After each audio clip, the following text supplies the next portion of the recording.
Добрый вечер, друзья! С вами снова Северин и наш тихий мир у камина. Прежде чем мы начнем нашу сегодняшнюю историю, хочу напомнить, если вам нравятся эти вечерние беседы, не забудьте подписаться на канал и поставить колокольчик. Ваша поддержка помогает сохранять атмосферу нашего уютного пространства. За окном уже царит осенняя ночь, и в отблесках пламени хочется рассказать вам о женщине, которая была воплощением противоречий своего времени. О даме, которая одновременно открывала советскому народу мировые шедевры и закрывала неугодные выставки. О красивой, властной и трагической фигуре по имени Екатерина Фурцева, красной королеве советской культуры, единственной женщине, которая сидела в высшем руководстве страны Советов. Перед началом каждой истории о сильных женщинах я делаю особое упражнение. Попробуйте и вы. Представьте себя в мире, где женщине нужно быть в 10 раз сильнее мужчины, чтобы добиться хотя бы половины его успеха. Почувствуйте это напряжение, эту постоянную необходимость доказывать свое право на место под солнцем. А теперь откройте глаза, и мы окунемся в удивительную судьбу Екатерины Фурцевой. 24 ноября 1910 года в небольшом текстильном городке Вышний Волочек родилась девочка, которую назвали Катей. Отец ее, Алексей Фурцев, был простым ткачом на местной фабрике. Семья жила скромно, но в доме всегда царили порядок и стремление к знаниям. Маленькая Катя с детства отличалась поразительной целеустремленностью и умением очаровывать людей. Уже в 14 лет она поступила работать на ту же текстильную фабрику, где трудился отец. Но Екатерина, а именно так она стала себя называть, была не из тех, кто готов всю жизнь провести у станка. Она училась, читала, участвовала в комсомольской работе. У нее был дар, способность говорить так, что люди готовы были следовать за ней. Вот любопытная деталь из ее юности, о которой почти не пишут биографы. В 18 лет молодая Катя влюбилась в сына местного инженера, красивого, образованного юношу из буржуазной семьи. По меркам того времени это был неподходящий союз для дочери рабочего. Но девушка не отступала. Она добивалась своего возлюбленного с той же настойчивостью, с которой потом будет строить карьеру. Правда, роман закончился ничем. Парень уехал учиться в Ленинград и там женился на дочери профессора. Но этот опыт научил Екатерину важному уроку. Чтобы получить желаемое, нужна не только красота, но и власть. В 20 лет Екатерина вступила в партию. Это было время великих перемен, когда страна строила новое общество, и энергичная, образованная девушка из рабочей семьи была именно тем, что требовала эпоха. Она быстро поднималась по партийной лестнице, проявляя невероятную работоспособность и организаторские таланты. Вот интересная деталь из ее ранней биографии, о которой мало кто знает. В 32 года Екатерина поступила в авиационный институт. Представьте, женщина в 30-е годы решает изучать такую мужскую профессию, как авиация. Она не стала летчицей, но техническое образование дало ей то, чего не хватало многим партийным функционерам: понимание современных технологий, системный подход к решению проблем. А вот малоизвестный факт. Параллельно с авиационным институтом Фурцева заочно закончила высшую партийную школу. Она буквально жила на 2 дома. Днем изучала аэродинамику и конструкцию самолетов, вечерами — марксизм, ленинизм и историю партии. Такая двойная нагрузка выдержала бы не каждый мужчина, но Екатерина справлялась. Более того, была одной из лучших студенток в обеих учебных заведениях. Напишите в комментариях, встречались ли вам женщины, которые кардинально меняли свою жизнь в зрелом возрасте. Екатерина Фурцева была именно такой. человеком, который не боялся начинать с нуля, если этого требовали обстоятельства. Но настоящий взлет Фурцевой начался после войны, когда она стала работать в московских партийных органах. В 1942 году ее назначили секретарем Фрунзенского районного комитета партии в Москве. И здесь проявился ее поистине феноменальный талант администратора. Она умела решать самые сложные хозяйственные вопросы, находить общий язык с людьми, вдохновлять на трудовые подвиги. Екатерина Алексеевна была красивой женщиной, высокой, статной, с выразительными голубыми глазами и роскошными светлыми волосами. Но красота ее не была изнеженной, аристократической. Это была красота сильной русской женщины, способной и детей воспитать, и мужчину поддержать, и государственные дела вести. Интересно, что Фурцева всегда уделяла особое внимание своему внешнему виду. В эпоху, когда советские женщины-функционеры старались выглядеть как можно более пролетарски, она позволяла себе элегантные костюмы, качественную обувь, даже драгоценности.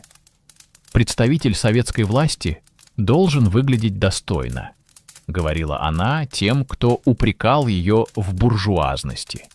И действительно, на всех фотографиях тех лет Екатерина Алексеевна выглядит как настоящая аристократка, хотя была дочерью простого ткача.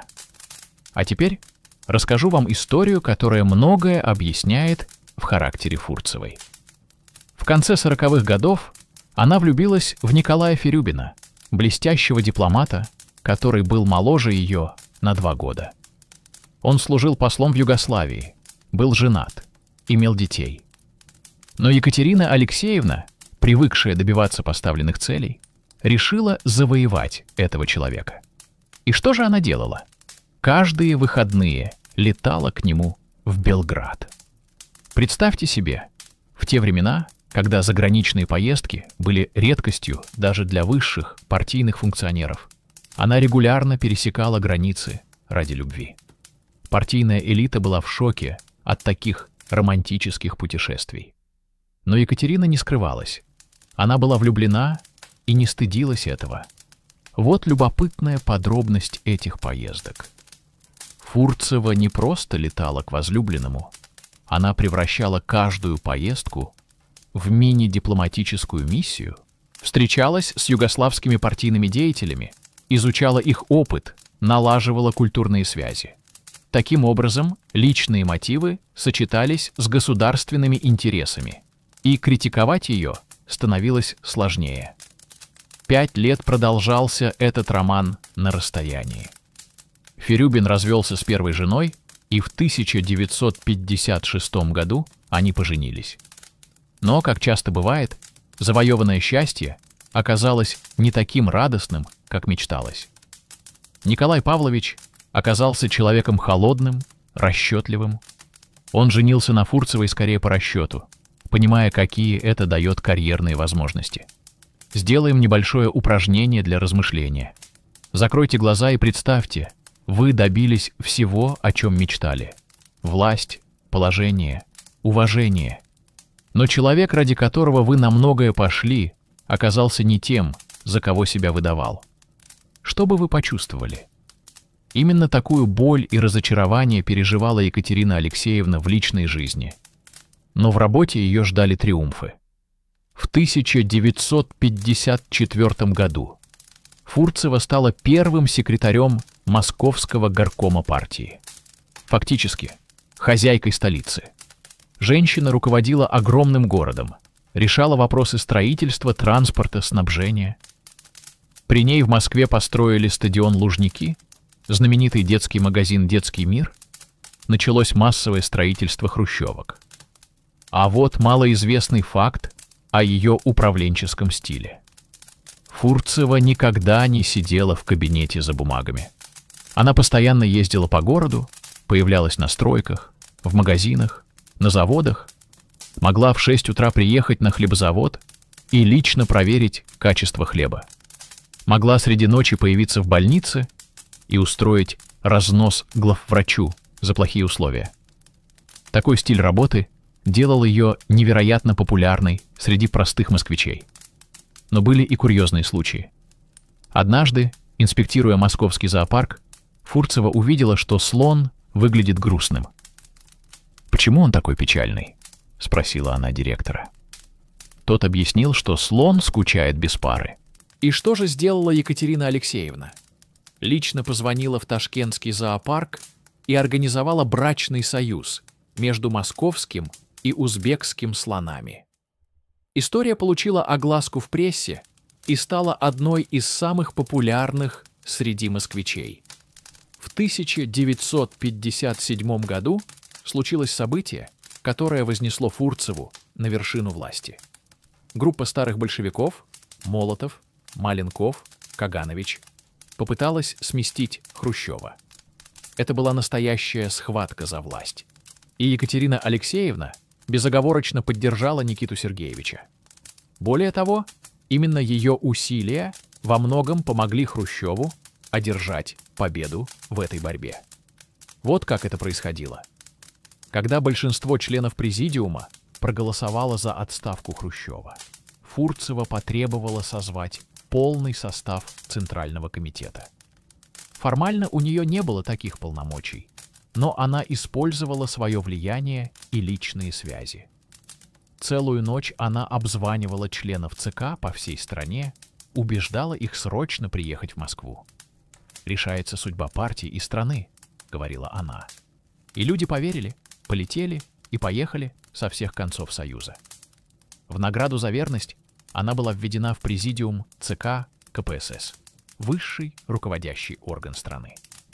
Екатерина Фурцева стала первой и единственной женщиной в политической истории СССР, которая входила в узкое руководство государства.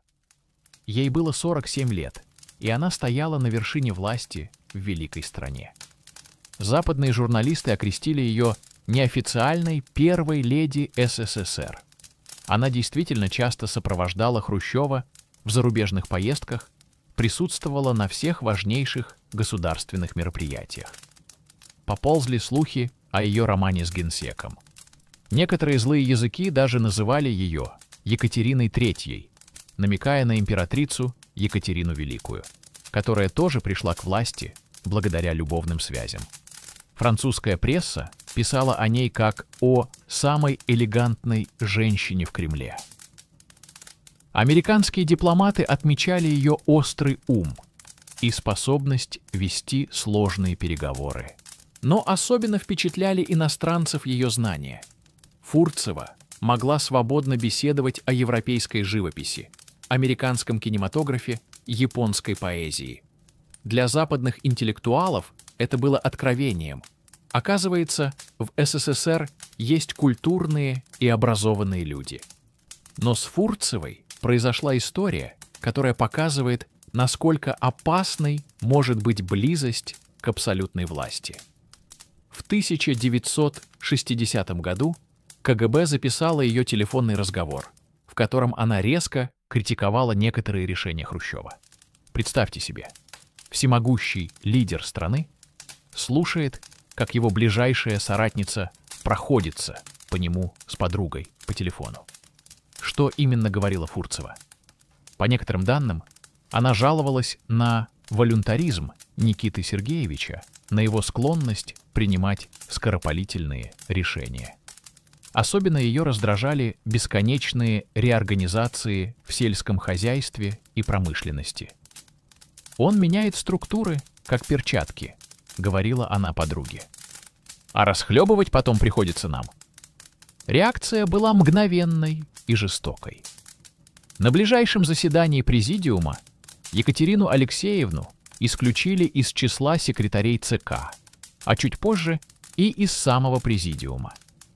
Женщина, которая еще вчера была одним из руководителей великой державы, в одночасье превратилась в опального функционера.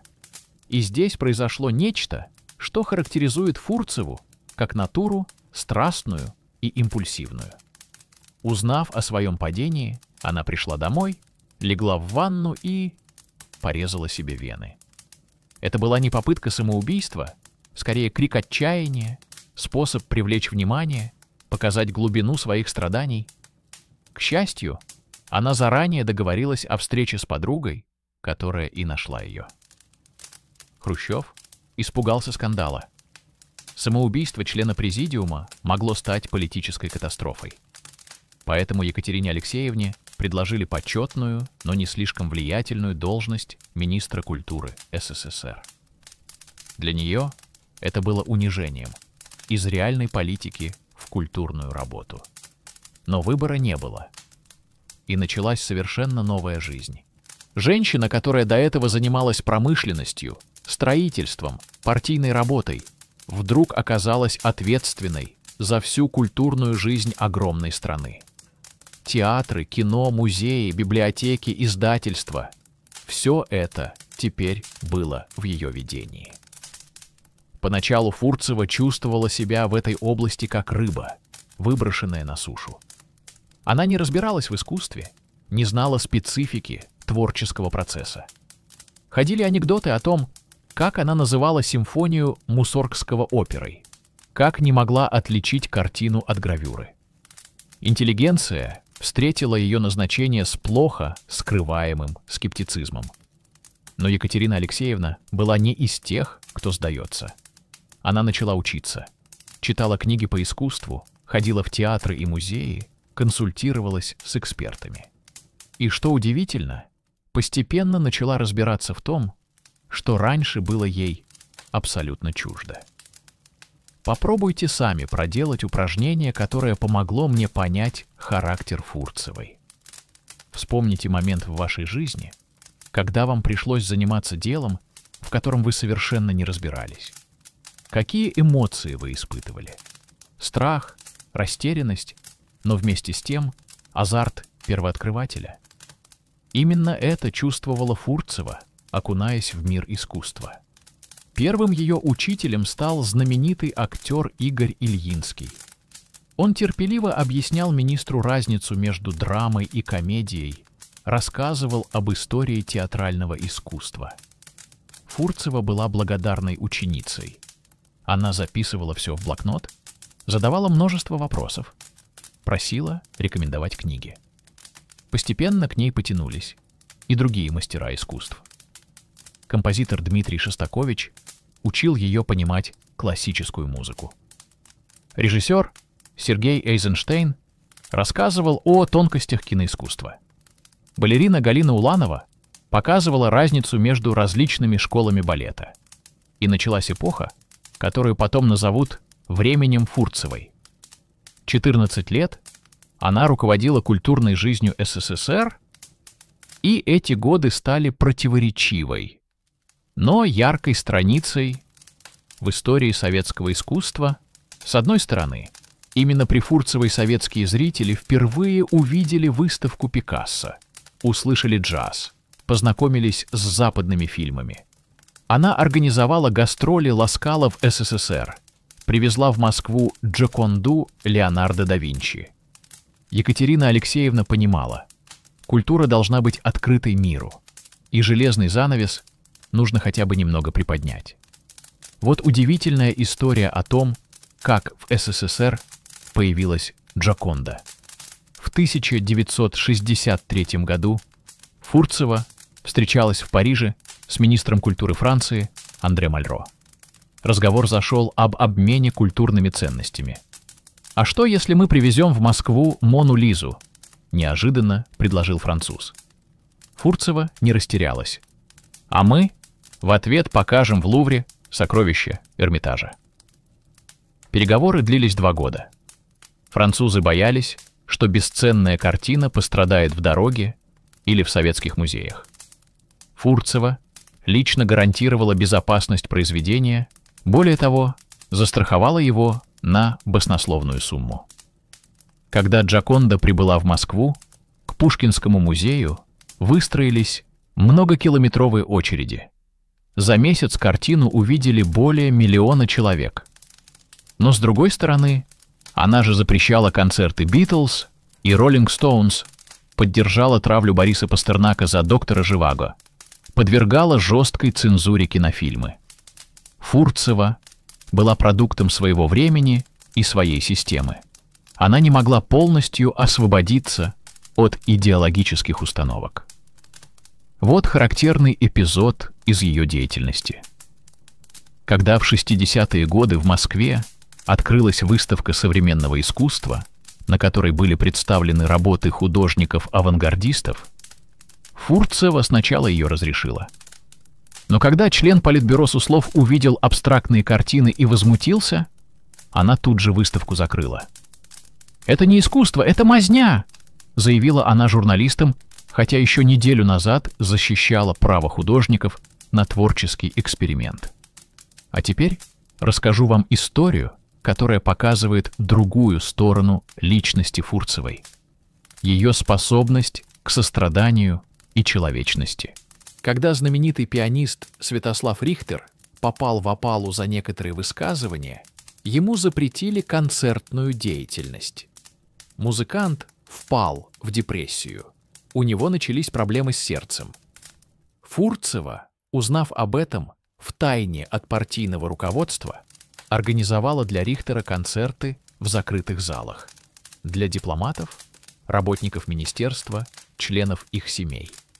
Формально это были служебные мероприятия, которые не афишировались. Но великий музыкант получил возможность играть, а советские люди — слушать его искусство.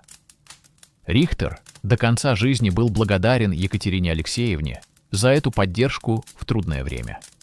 Подобным образом она помогала многим артистам.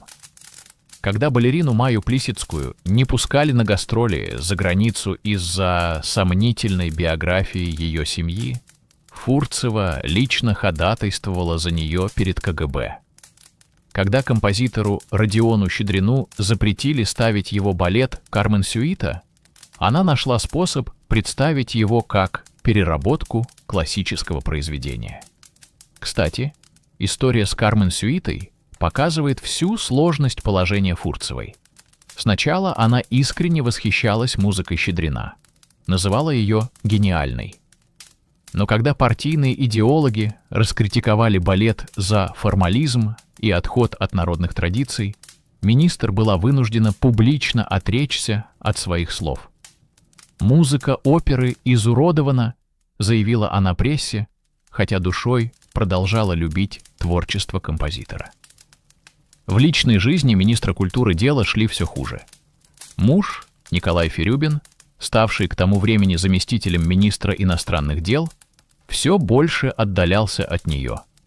Он был типичным советским дипломатом старой школы. Сдержанным, холодным, расчетливым. А Екатерина Алексеевна оставалась женщиной страстной, эмоциональной, требовавшей внимания и любви. Постепенно она начала искать утешение в алкоголе. Поначалу это были рюмочка коньяка после трудного дня, бокал шампанского на приеме. Но со временем потребность в спиртном стала все сильнее. Близкие друзья, такие как певица Людмила Зыкина, с болью наблюдали, как яркая, талантливая женщина постепенно разрушает себя. Зыкина вспоминала: Катя была очень одинокой. Муж ее не понимал, дети от первого брака жили отдельно, в работе она была окружена подчиненными, а не друзьями. Алкоголь стал для нее способом забыться, уйти от реальности. Я пыталась ее отговаривать, но она отвечала: «Людочка, ты не понимаешь, каково это — быть всегда начеку, всегда играть роль». Но даже в эти трудные годы Фурцева оставалась выдающимся организатором культурной жизни. Именно она создала систему международных культурных обменов, которая позволила СССР стать полноправным участником мирового культурного процесса. Большой театр и Мариинский театр гастролировали по всему миру, а в Москву приезжали лучшие зарубежные коллективы. При Фурцевой в СССР были созданы новые концертные залы, реконструированы старые театры, открыты десятки музеев. Она лично курировала строительство Кремлевского дворца съездов, который стал одной из лучших концертных площадок страны.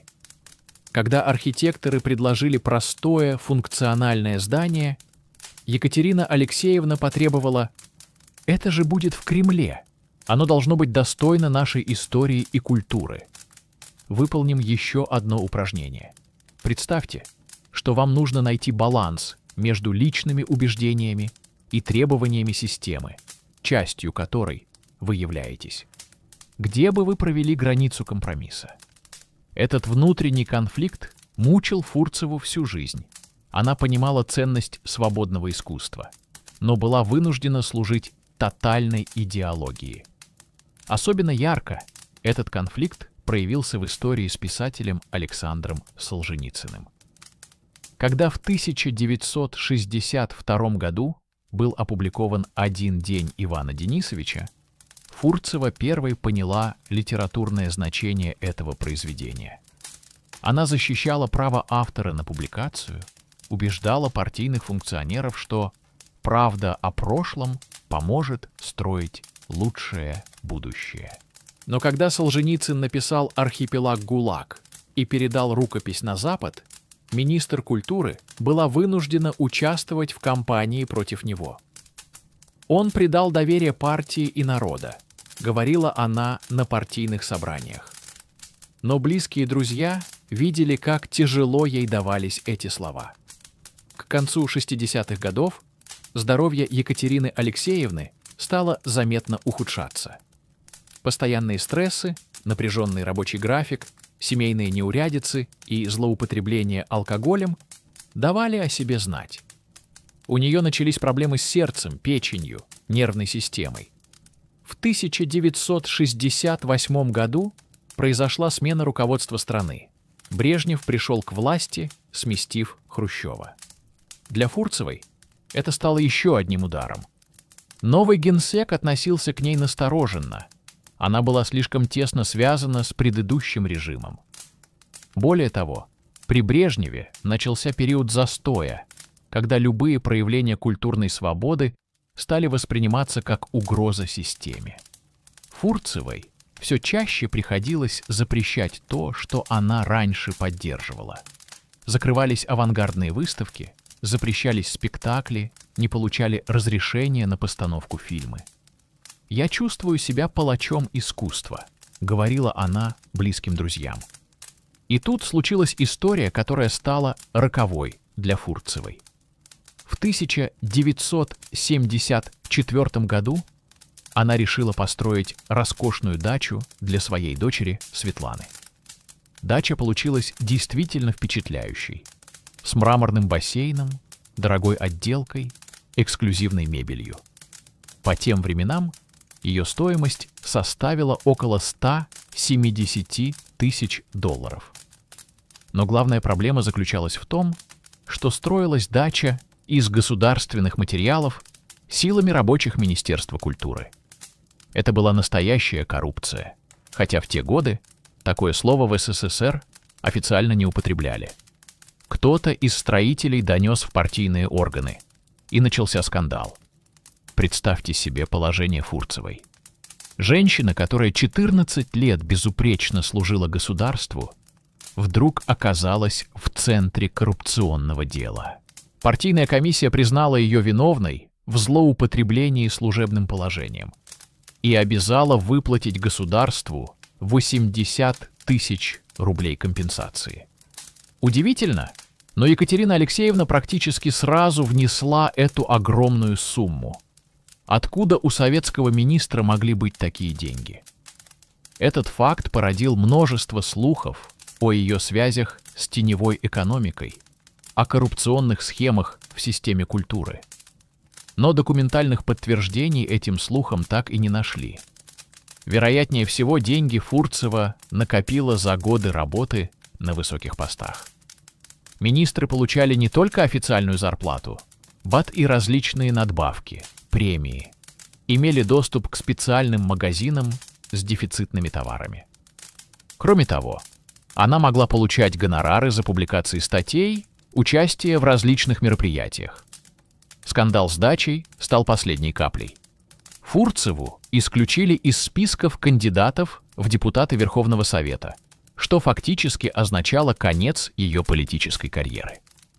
Поползли слухи о том, что ее вот-вот снимут с поста министра культуры. В эти последние месяцы жизни Екатерина Алексеевна была особенно одинока. Муж все больше отдалялся от нее, опасаясь, что скандал повредит его собственной карьере. Дети жили своей жизнью, многие друзья и коллеги стали избегать общения с опальным министром. Людмила Зыкина вспоминала последнюю встречу с Фурцевой. Она сидела в своем кабинете, смотрела в окно и тихо плакала.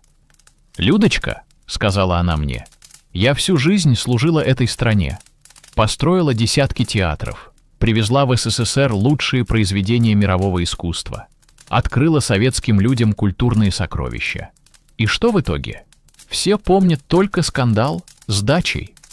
25 октября 1974 года Екатерина Алексеевна, как обычно, была на концерте в одном из московских залов. Вечером она вернулась домой, легла спать и больше не проснулась. Официальная причина смерти – сердечная недостаточность. Но сразу же поползли слухи о самоубийстве. Канадский посол в СССР писал в своих мемуарах, что Фурцева покончила с собой, не выдержав позора и предстоящего суда. Близкие друзья рассказывали, что в последние месяцы она часто говорила о нежелании жить, о том, что лучше умереть, чем стать посмешищем. Правду мы, вероятно, не узнаем никогда. Но символично, что женщина, которая всю жизнь боролась за свое место в мужском мире власти, ушла из жизни именно тогда, когда этот мир от нее отвернулся. Похороны Екатерины Фурцевой стали последним проявлением противоречий ее жизни. С одной стороны, ей устроили государственные похороны, гроб несли высшие партийные функционеры, прощание проходило в колонном зале Дома Союзов. С другой стороны, в некрологах о ней писали сухо и официально, без теплоты и признания ее заслуг. Но настоящую оценку деятельности Фурцевой дали люди искусства. Знаменитый дирижер Евгений Светланов сказал: «При всех ее недостатках она была министром, который понимал, культура должна служить людям, а не идеологии». Народная артистка Людмила Зыкина вспоминала: «Катя была живым человеком в мертвой системе. Она ошибалась, но ошибалась по-человечески». Давайте сделаем последнее упражнение сегодняшнего вечера. Представьте женщину, которая в мужском мире смогла подняться на самую вершину власти, которая открыла своей стране сокровища мирового искусства, которая совершила множество ошибок, но всегда оставалась человеком. Что бы вы почувствовали, оказавшись на ее месте?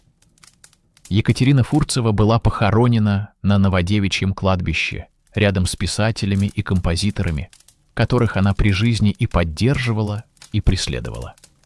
На ее могиле стоит простой памятник с надписью: «Екатерина Алексеевна Фурцева, 1910-1974 годы». Никаких громких титулов, никаких упоминаний о ее роли в истории страны. Но память о Красной Королеве советской культуры живет. В ее противоречивой фигуре отразилась вся сложность эпохи, когда страна пыталась найти баланс между идеологией и искусством, между закрытостью и открытостью миру. Фурцева показала, что женщина может быть не менее эффективным руководителем, чем мужчина. Что власть не имеет пола, если есть ум, воля и талант. Но она же продемонстрировала, как система может сломать даже самого сильного человека, если он позволит себе расслабиться или показать слабость.